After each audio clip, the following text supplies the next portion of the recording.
আজ আমাদের চ্যানেলে একটা বিশেষ খুশির দিন। তার কারণ আজকে আমরা বাংলা সাহিত্যের অন্যতম সেরা ছোট গল্প মানিক বন্দ্যোপাধ্যায়ের লেখা অতসী মামির রিভিউ করতে যাচ্ছি। অতসী মামি ছোট গল্পটা আপনারা পড়ে থাকতে পারেন, না পড়ে থাকতে পারেন, যাই হোক না কেন এই ভিডিওটা আপনাদের কাছে ইন্টারেস্টিং লাগবে আই এম শিওর। তার কারণ অতসী মামি আর চারটে ছোট গল্পের মতন নয়, এর স্থান একদম প্রথম 10টা বাংলা সাহিত্যের প্রথম 10টা ছোট গল্পের মধ্যে, প্রথম 5টার মধ্যে হলেও আশ্চর্য হবে না। র্যাঙ্কিং থাক, র্যাঙ্কিং তো এক একজনের একরকম, প্রথম 10-এর মধ্যে আসবে এ ব্যাপারে নিশ্চিন্ত। চলুন সেটা নিয়ে আজকে আলোচনা করি। আমার নাম সৌরভ। যারা প্রথমবারের জন্য চ্যানেলে আসেন তাদেরকে ওয়েলকাম। যদি কন্টেন্ট ভালো লাগে আমাদের কন্টেন্ট চেক করতে পারেন। যদি মনে হয় যে এই ধরনের সাহিত্যের কথাবার্তা আপনাদের পছন্দ হচ্ছে তাদের চ্যানেলটা সাবস্ক্রাইব করতে পারেন। যারা পুরনো সাবস্ক্রাইবার তাদেরকে আবার ওয়েলকাম ব্যাক। চলুন ভিডিওটার মধ্যে ঢুকে পড়ি এবারে। যেমনটা আমি সবসময় মনে করি এবং সবসময় বলি, আমি এই চ্যানেলেও বলেছি যে আমরা এখন প্রচুর উপন্যাস পড়ছি, ভালো উপন্যাস পড়ছি, খারাপ পড়ছি, মাঝারি মানে সেটা পরের ব্যাপার, পড়ছি। কিন্তু ছোট গল্প আমরা সেরকম পড়ছি না। বিভিন্ন বুক রিভিউয়ের চ্যানেলে, সেটা ইউটিউব হোক বা আপনার ফেসবুকে হোক, অন্য যে কোনো সোশ্যাল মিডিয়া প্ল্যাটফর্মে হোক, উপন্যাসের কথা প্রচুর, ছোট গল্পের কথা সেভাবে নেই। তো আমাদের চ্যানেলে আমরা উপন্যাস তো পড়বই, তার সঙ্গে ছোট গল্প, নাটক, কবিতা, প্রবন্ধ সমস্ত কিছুই কভার করার চেষ্টা করব।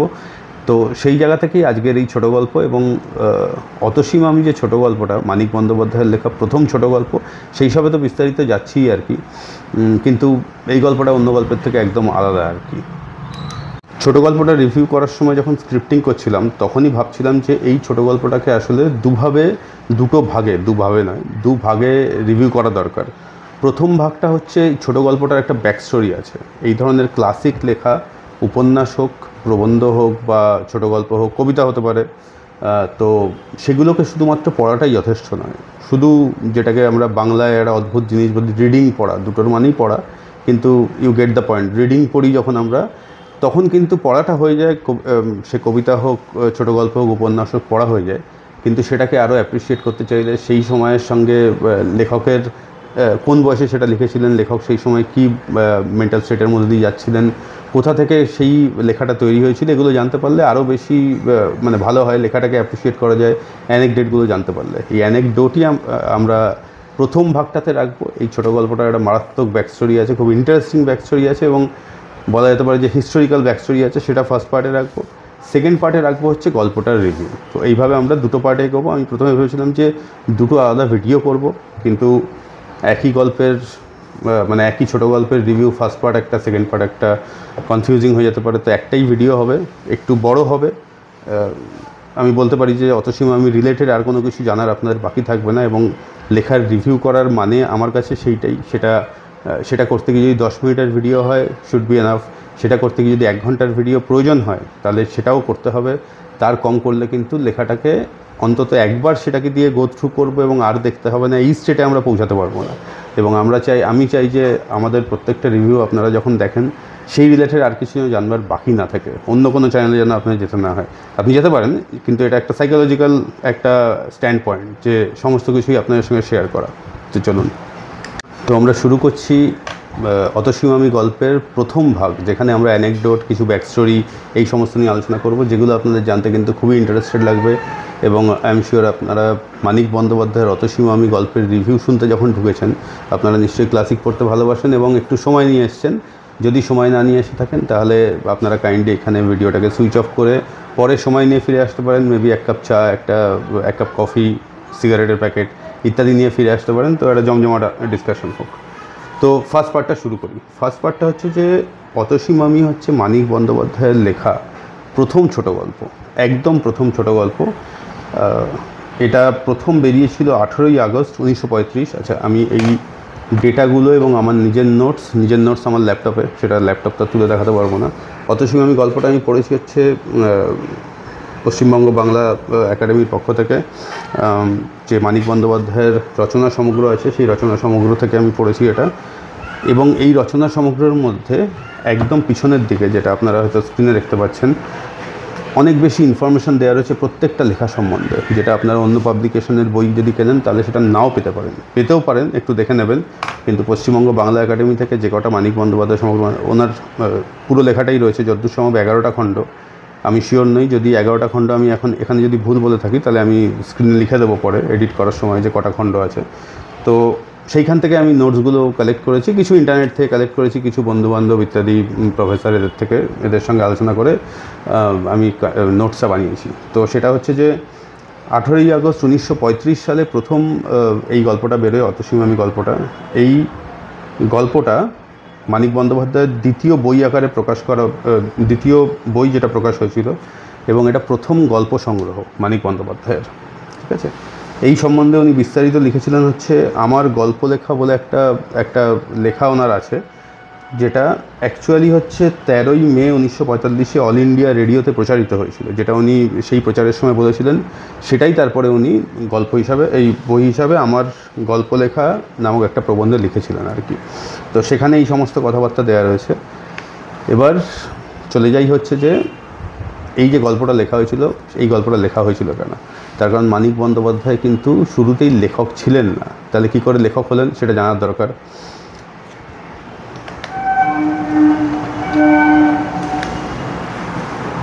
তখন 1335 সাল, এবং ইংরাজিতে সেই সালটাই হয় হচ্ছে 1928-29, এই সময়কালের কথা। উনি তখন কলেজে পড়ছেন, বিএসসি পড়ছেন এবং অঙ্কে অনার্স নিয়ে পড়াশোনা করছেন। লেখালেখির কোনো ব্যাপার নেই, কিন্তু যেটা হয় যে মাঝে মাঝেই বন্ধুদের মধ্যে আলোচনা হতো, সেই বন্ধুদের আলোচনাতে যে মাসিক পত্রগুলো তখন বেরোতো, যেগুলো সেই সময়কার লিটারারি ম্যাগাজিন ছিল, লেখাপত্র ইত্যাদি বেরোতো, তো সেই মাসিক পত্রের সম্পাদকের বুদ্ধিহীনতা, এবার আমি মানিক বন্দ্যোপাধ্যায়কে কোট করছি, সেই মাসিক পত্রের সম্পাদকের বুদ্ধিহীনতা, পক্ষপাতিত্ব, দলাদলি প্রবণতা, উদাসীনতার ব্যাপারে কথা হতে থাকতো, আনকোট।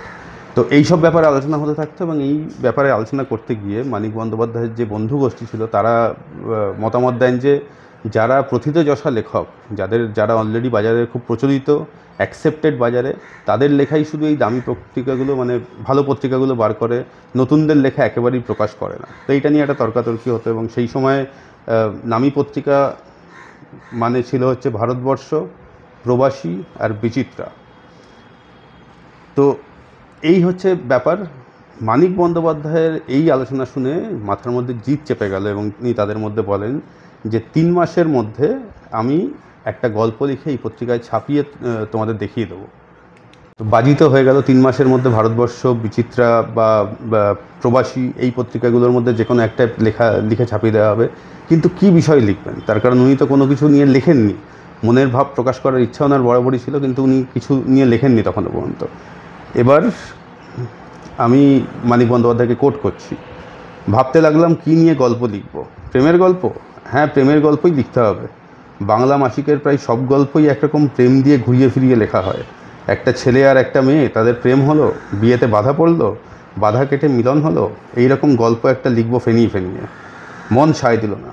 মন বলল, প্রেমের গল্প লিখতে চাও লেখো, কিন্তু পচা দুর্গন্ধ ছ্যাবলামির গল্প লিখো না। বাংলা ছেলেমেয়েগুলো যে গোল্লায় গেল এইরকম গল্প পড়ে। এই আনকোট করলাম। তো এই হচ্ছে অতসী মামি লেখার আগে, মানিক বন্দ্যোপাধ্যায়ের অন্যতম সেরা ছোট গল্প লেখার আগে এটা ছিল তার থট প্রসেস। প্রেমের গল্প সম্বন্ধে তিনি বলছেন যে প্রেমের গল্প লিখতে চাও লেখো, কিন্তু পচা দুর্গন্ধ ছ্যাবলামির গল্প লিখো না। এখানে এই মুহূর্তে যে ধরনের লেখালেখি হচ্ছে পশ্চিমবঙ্গে, বাংলায়, এই কথাটা শুনে মাথার মধ্যে কোনো কিছু ক্লিক করলো।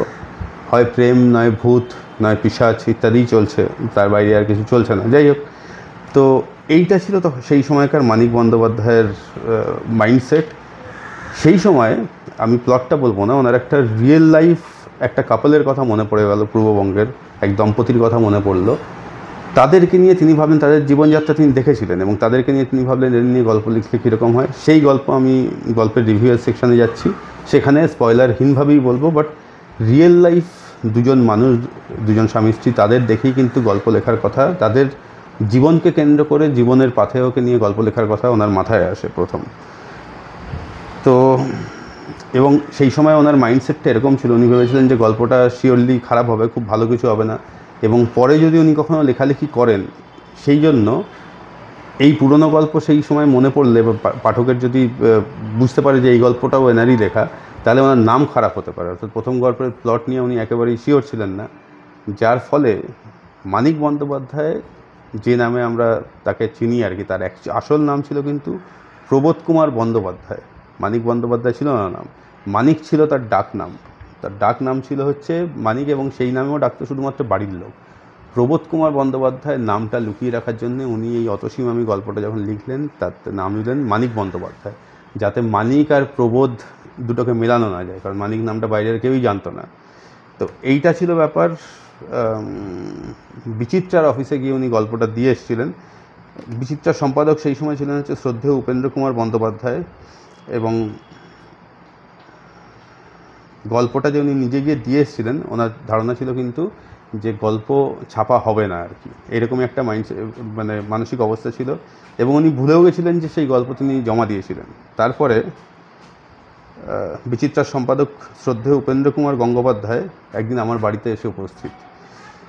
আমি অবশ্য তাকে চিনতাম না, নিজেই নিজের পরিচয় দিলেন এবং আমার অতসী মামি গল্পের জন্য পারিশ্রমিক বাবদ নগদ টাকা হাতে তুলে দিয়ে দাবি জানালেন আরেকটি গল্প চাই। তারপর তারপর সব উলটপালট হয়ে গেল, সব ছেড়ে দিয়ে আরম্ভ করলাম লেখা। এই হচ্ছে অতসী মামি গল্পের পিছনের স্টোরি, যেটা না জানলে কিন্তু গল্পটা ধরা যাবে, কিন্তু এটা জানাটা খুব জরুরি। পুরো একটা ধরুন আপনি একটা বৃত্ত আঁকছেন, এমন তো হয় না যে বৃত্তর অর্ধেকটা আঁকেন আর বাকি অর্ধেকটা ছেড়ে দেন। পুরোটাকে কমপ্লিট করতে গেলে সব এলিমেন্টগুলো জানা খুব দরকার। তো এই ছিল হচ্ছে শুরুর দিকের। এছাড়া আরও একটা কনভারসেশন আমি এখানে বলে দিই। আমি মানিকবাবুর লেখা থেকেই পড়ছি, আমি কোট করছি। অতসী মামি গল্পটি বিচিত্রায় প্রথম প্রকাশের পূর্বে উক্ত পত্রিকা দপ্তরে লেখক কর্তৃক গল্পটি জমা দিতে আসার সময় সহ সম্পাদক অচিন্ত কুমার সেনগুপ্ত স্বয়ং উপস্থিত ছিলেন। কল্লোল যুগ গ্রন্থে তার বিবরণ আছে। প্রাসঙ্গিক অংশটি নিম্নে উল্লেখ করা হলো। একদিন দুপুরবেলা বসে আছি, এটা কিন্তু লিখছেন হচ্ছে জবানিটা হচ্ছে অচিন্ত কুমার সেনগুপ্তর, যিনি অতসী মামির লেখাটা যখন ছাপা হয় সেই সময় বিচিত্রার সহ সম্পাদক ছিলেন। একদিন দুপুরবেলা বসে আছি বা বলতে পারি কাজ করছি, একটা দীর্ঘকায় ছেলে ঢুকলো এসে বিচিত্রা আপিসে, দোতলায় সম্পাদকের ঘরে। উপেনবাবু তখনও আসেনি, আমি উপনেতা। কোট, একটা গল্প এনেছি বিচিত্রার জন্যে। হাতে একটা লেখা, ছেলেটি হাত বাড়ালো। ওই ছেলেটি হচ্ছে মানিকবাবু আর কি। এসে বলছেন যে একটি গল্প এনেছি বিচিত্রার জন্য। প্রখর একটা ক্ষিপ্রতা তার চোখে মুখে, যেন বুদ্ধির সন্দীপ্তি। গল্প যেন সে এখনই শেষ করেছে, আর যদি কাল বিলম্ব না করে এখনই ছেপে দেওয়া হয় তাহলেই ভালো হয়। এই রইল, মানিকবাবু বলছেন, এই রইল। ভঙ্গিতে এতটুকু কুণ্ঠা বা কাকুতি নেই, মনোনীত হবে কিনা সে সম্বন্ধে এতটুকু দ্বন্দ্ব নেই। আবার কবে আসবে ফলাফল জানতে কৌতূহল নেই একরত্তি। যেন এলুম, লিখলুম আর জয় করলুম। আর কিছু বলার নেই এই সেকশনটাতে। অ্যানেকডোট বলুন, ব্যাকস্টোরি বলুন, এইটুকুই জানানো ছিল। আপনারা এই গল্প আগেও জেনে থাকতে পারেন, নাও জেনে থাকতে পারেন, ডাজন্ট মেক এনি ডিফারেন্স। দারুণ একটা জিনিস যেটা জানবার, সেটাই বলে দিলাম। এইবারে চলুন গল্পটা রিভিউ করতে। অতসী মামি গল্পের রিভিউ। এতক্ষণ তো যা দেখার দেখলেন, ব্যাকস্টোরিগুলো দেখলেন, এবারে একেবারে রিভিউ। তো এই গল্পের সেটিং অর্থাৎ প্রেক্ষাপট ভারতের স্বাধীনতার আগে, তখনও বাংলা অবিভক্ত ছিল। বাংলাদেশগুলো তখন কোনো দেশ ছিল না, অবিভক্ত বাংলা সেটাই ছিল। তো সেই সময়কার, এবং যেরকম বাংলাদেশের ঢাকার কথা উঠে আসে এই গল্পে, কলকাতায় এই গল্পের সেটিং কিন্তু বালিগঞ্জ থেকে গড়িয়াহাট পর্যন্ত। তো গল্পের যে মেন প্রোটাগনিস্ট, যদি চরিত্র সম্বন্ধে বলে নিই প্রথমে, মেন প্রোটাগনিস্ট হচ্ছে সুরেশ একটি 17-18 বছর বয়সের ছেলে, হারানবাবুর ভাগ্নে, এইটুকুই তার পরিচয় দেওয়া রয়েছে। হরেনবাবুর ভাগ্নে, মাফ করবেন, একটু দেখে নিলাম ওই জন্য নোটসটা। আর আছে হচ্ছে যতীন্দ্রনাথ রয়, শর্টের যতীন মামা, সুরেশের যতীন মামা, বছর 30 বয়স। আর আছে তার স্ত্রী, অর্থাৎ যাকে আমরা এই গল্পে অতসী মামি বলে জানবো, 23-24 বছর বয়স, এবং সেই হচ্ছে তার নামে এই গল্প অতসী মামি। এই গল্পে আর একটা চরিত্র আছে, সেটা হচ্ছে বাসি কীরকমভাবে চরিত্র হয়ে ওঠে সেটা তো রিভিউটাকে নিয়ে যখন সামনের দিকে যাব তখন বলবই। তো এই গল্পে যেটা রয়েছে সেটা হচ্ছে সুরেশ বাসি শিখেছে কিছুদিন, তারপরে তার মামার কাছ থেকে রেকমেন্ডেশন পেয়ে এই যতীন্দ্রনাথ রয় অর্থাৎ যতীন মামা তার কাছে যায়, তার কারণ যতীন মামা অসাধারণ বাঁশি বাজান। এটাই সুরেশ জানে। সুরেশ তার বাড়িতে গিয়ে উপস্থিত হয়। গড়িয়াহাটায় খুবই দরিদ্র একটি পরিবার ভাড়া থাকেন, যতীনবাবু এবং তার স্ত্রী, যতীন মামা এবং তার স্ত্রী অতসী মামি। তো সেখানে গিয়ে তাদের সঙ্গে একটা খুব সুন্দর সম্পর্ক সুরেশের গড়ে ওঠে, একদম নিজের মামা মামির মতন। এবং তারাও এই অ্যাডোলেসেন্ট, এই যে কিশোর ছেলেটি, তাকে খুবই কাছের করে নেয়।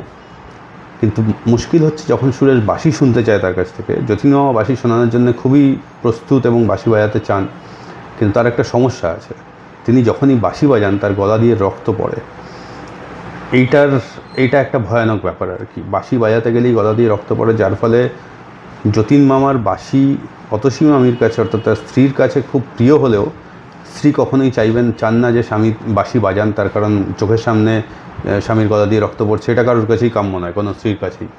কিন্তু তবুও যতীন মামা বাঁশি শোনান, বাঁশি শোনাতে গিয়ে অসুস্থ হয়ে পড়েন, আবার সুস্থ হন, তাদের গরিবের সংসার, এই সমস্ত কিছু নিয়ে গল্প আস্তে আস্তে করে এগিয়ে চলে। যতই শরীর খারাপ যতীন মামাকে বাঁশি বাজানো থেকে আটকে দিক, কিন্তু যতীন মামার বাঁশির প্রতি প্যাশন অসাধারণ। আর তিনি কেমন বাঁশি বাজান, চলুন গল্পের থেকে কয়েকটা লাইন কোট করি। খুব সুন্দর কোটেশন আমি করে রেখেছি, হাইলাইট করে, আমি তো অ্যানোটেট করেই পড়ি, আপনারা হয়তো অলরেডি জেনে গেছেন, অ্যানোটেট করে রেখেছি, আমি সেখান থেকে পড়ে দিচ্ছি। আমি লাইনগুলোর ছবিটাও তুলে দিয়ে দেবো যাতে আপনারাও দেখতে পান। আমি কোট করছি। সুরেশ বলছে, গল্পটা সুরেশ লিখছে, ফার্স্ট পার্সনে লিখেছে। বাঁশি শুনেছি ঢের, বিশ্বাস হয়নি এই বাঁশি বাজিয়ে একদিন এক কিশোরীর কুল, মান, লজ্জা, ভয় সব ভুলিয়ে দিয়েছিল। যমুনাতে উজান বইয়েছিল। আজ মনে হলো আমার যতীন মামার বাঁশিতে সমগ্র প্রাণ যদি আচমকা জেগে উঠে, নিরর্থক এমন ব্যাকুল হয়ে ওঠে, তবে সেই বিশ্ববাসীর বাদকের পক্ষে ওই দুটি কাজ আর এমন কি কঠিন। মানে অ্যালিগরিটা বুঝতে পারছেন, কার সঙ্গে কার তুলনা হচ্ছে? এই যে লেখাটা আমি পড়লাম, বিশ্বাস হয়নি এই বাঁশি বাজিয়ে একদিন এক কিশোরীর কুল, মান, লজ্জা সব ভুলিয়ে দিয়েছিল, যমুনাতে উজান বইয়েছিল। নিশ্চয়ই বুঝতে পারছেন স্বয়ং শ্রীকৃষ্ণের কথা বলা হচ্ছে এবং রাধার কথা বলা হচ্ছে। শ্রীকৃষ্ণের বাঁশি বাজানোর যে লেজেন্ডারি স্কিল, তা আমরা পড়েছি সবাই, জানি সবাই। তার সঙ্গে যতীন মামার বাঁশির যে সুরমূর্ছনা, তার তুলনা করা হচ্ছে। একটা অবিশ্বাস্য তুলনা আর কি, এরকম অ্যালিগরি করা খুব মুশকিল আর কি। তো এই হচ্ছে যতীন মামার বাঁশি বাজানোর স্কিল এবং প্যাশন। কিন্তু মুশকিল হচ্ছে বাঁশি বাজাতে গেলেই গলা দিয়ে রক্ত পড়ছে এবং টাকা পয়সার ভীষণ টানাটানি, দারিদ্রতা সংসারে। তারা চলে যান হচ্ছে ঢাকাতে, কলকাতা ছেড়ে, সুরেশকে ছেড়ে। সুরেশ তাদেরকে ট্রেনে তুলে দিয়ে আসে শিয়ালদা থেকে। ঢাকা মেল তখন ছিল, শিয়ালদা থেকে ছাড়তো, সেই ছবি আমরা সোশ্যাল মিডিয়ায় মাঝে মাঝে দেখি আর কি। তো সুরেশ একা হয়ে যায় এবং তারপরে জানতে পারে না যে যতীন মামার কী হয়, অতসী মামির কী হয়। যাওয়ার আগে যতীন মামা শুধু এটাই বলে যান যে তারা ঢাকা যাচ্ছেন তার কারণ সেখানে 500 টাকার জমিদারি আছে, মানে বছরে 500 টাকার জমিদারি, যেটা একটা বিশাল টাকা সেই সময়। এ কথা বলে চলে যান। তারপরে কি হয় আমরা জানতে পারি না, এবং তারপরে যে কি হয় সেটা আমি আর এখানে বলবো না, তার কারণ এরপরে যেটা বলার কথা সেটা বলতে গেলে স্পয়লার হয়ে যাবে। গল্পটা আপনারা পড়বেন, অসাধারণ গল্প। এবং এই পরবর্তী পার্টে যতীন মামা তার অসুখ সারিয়ে উঠতে পারেন নাকি অন্যরকম কিছু হয়, অতসী মামির কী হয়, এই সমস্ত কিছু নিয়েই গল্পের শেষটা ভীষণ। এটা কিন্তু একটা ট্র্যাজিক গল্প, হৃদয় বিদারক গল্প। আপনি একবার পড়বেন, জীবনে ভুলবেন না। এর যে জীবনবোধ, মূল্যবোধ, চরিত্রগুলোকে যেভাবে লেখা হয়েছে, গল্প যার নামে সেই অতসী মামি, তার স্বামীর প্রতি তার আমরণ ভালোবাসা, এবং এই সমস্ত নিয়েই গল্প। যতীন মামাও তার স্ত্রীকে কতটা ভালোবাসতেন, স্ত্রীর জন্য কী স্যাক্রিফাইস করেছিলেন, এই সমস্ত কিছু নিয়ে আমাদের চেনা কিছু চরিত্রের গল্প। প্লট, এমন প্লট, লেখার এমন ভঙ্গি, আপনার মনে হবে যে আপনি একটা বার্ডস আই ভিউ থেকে গল্পটাকে এক্সপিরিয়েন্স করছেন। আপনি যেন গল্পের মধ্যে আছেন, আপনি যেন ঠিক পাঠক নন, আপনি বইয়ের পাতা দিয়ে বইয়ের মধ্যে ঢুকে যাচ্ছেন। গল্প আপনার চোখে জল এনে দেবে। এবং অতসী মামির একটা উক্তি দিয়ে এই লেখাটাকে শেষ করব, সেটা একটু পরের দিকে আছে, কোট করছি। অতসী মামি এখানে বলছেন, বাঁশিকে ঠেকিয়ে রাখলাম কিন্তু নিয়তিকে তো ঠেকাতে পারলাম না। আপনারা যখন গল্পটা পড়বেন তখন পুরোপুরি অ্যাপ্রিসিয়েট করতে পারবেন লাইনটার মানে বুঝতে পারবেন। অসাধারণ গল্প। এরকম ছোট গল্প বাংলা সাহিত্যে খুবই কম আছে। মানে আমরা ছোটোবেলা থেকে অন্তত আমি জানতাম যে ভালো ছোটো গল্প মানে হচ্ছে রবি ঠাকুরের রতন, পোস্টমাস্টার, মানে পোস্টমাস্টার আর কি, রতন আর পোস্টমাস্টার আলাদা করে ফেলেছি। তারপরে কাবুলিওয়ালা আমার ভীষণই পছন্দের একটা গল্প, সেটা তো রিভিউ অবশ্যই আনবো।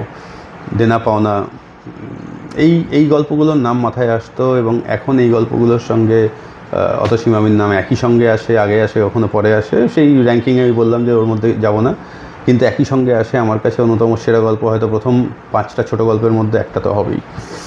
এই ছিল অতসী মামি গল্পের রিভিউ। মানিক বন্দ্যোপাধ্যায়ের যে 11টা খণ্ডে পুরো রচনাবলীটা সমাপ্ত, তার মধ্যে আমার কাছে এই মুহূর্তে 4টে আছে। চেষ্টা করব মানিক বন্দ্যোপাধ্যায়ের পুরো লেখাগুলোই যেরকমভাবে আমি পড়তে যাবো, সেটা ছোটো গল্প হোক, প্রবন্ধ হোক, উপন্যাস হোক, সেগুলো সবই আপনাদের সঙ্গে শেয়ার করতে, ভিডিও বানিয়ে এখানে এই ইউটিউবে রাখা। ভালো বই পড়ার, অন্তত এই মুহূর্তে ভালো বই পড়া, সেটাই উদ্দেশ্য। আপনাদের সঙ্গে খুশিটা ভাগ করে নেওয়া, খুশি হোক, দুঃখ হোক, যাই হোক না কেন, ভাগ করে নেওয়া। এইটা সম্বন্ধে একটু বলে দিই। এটা তো বললাম যে পশ্চিমবঙ্গ বাংলা একাডেমির বই। এটার পাবলিকেশন, যদি আপনারা এই ইয়েটা কিনতে চান, এই এডিশনটা, এটা হচ্ছে প্রথম খণ্ড। এটা আমার সেপ্টেম্বর 2023-এর মুদ্রণ আমি কিনেছিলাম। সেটার দাম ছিল হচ্ছে 600 টাকা। এটা আমি কিনেছিলাম এপ্রিল 2025-এ, কয়েক মাস আগেই। নন্দনে একটা মেলা হচ্ছিল, বইমেলা টাইপের, সেখান থেকেই কিনেছিলাম। আমি আর আমার এক বন্ধু গেছিলাম। তো এই মোটামুটি পুরো স্পেকট্রাম। অতসী মামি সম্বন্ধে আমার আর কিছু বলার নেই অন্তত। তো এই ভালো বই পড়তে থাকুন। পরের ভিডিওতে আবার দেখা হবে। যদি এই ভিডিওটা ভালো লেগে থাকে তাহলে ভিডিওটাকে লাইক করবেন, সমমনস্ক বন্ধুদের সঙ্গে শেয়ার করতে পারেন, চ্যানেলটাকে সাবস্ক্রাইব করতে পারেন। যদি ভিডিও এবং অন্যান্য যে কন্টেন্ট আপনারা চেক করে দেখতে পারেন, সেখানে যদি ভালো লাগে চ্যানেলটাকে সাবস্ক্রাইব করতে পারেন। খুব ভালো ছোটো গল্প এবং উপন্যাস, প্রবন্ধ, এগুলো মোটামুটি আমরা লং ভিডিও করে করি। শর্ট ভিডিও আমাদের চ্যানেলে প্রচুর আছে, যেখানে ছোটো ছোটো গল্প, ছোটো কিছু আপডেট, এই সমস্তগুলো ওখানটাতে দেওয়া হয়। তো এই বলার ছিল, আর কিছু বলার নেই। বাই, পরের ভিডিওতে দেখা হবে।